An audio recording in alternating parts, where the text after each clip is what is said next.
So today we fished with the new Berkley Rawler and the bladed Rawler. Now this is a bait that features a bunch of very unique components, but the rigging on it is very important. So I'd like to show you exactly how I rig these up.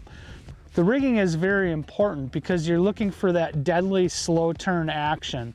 So what I like to do is take that 4-inch gulp crawler and I'm gonna thread it all the way up the hook. And what you want to do is you want to thread it up far enough so when the tip of that crawler hits that keeper to lock it in place, that there's a nice bend at the end of the crawler there. And what that's going to do is that's going to impart that slow turn action. So make sure that you push that gulp crawler far enough up the shank of the hook over that fluorocarbon keeper to really ignite that bait and impart that slow turn action on it.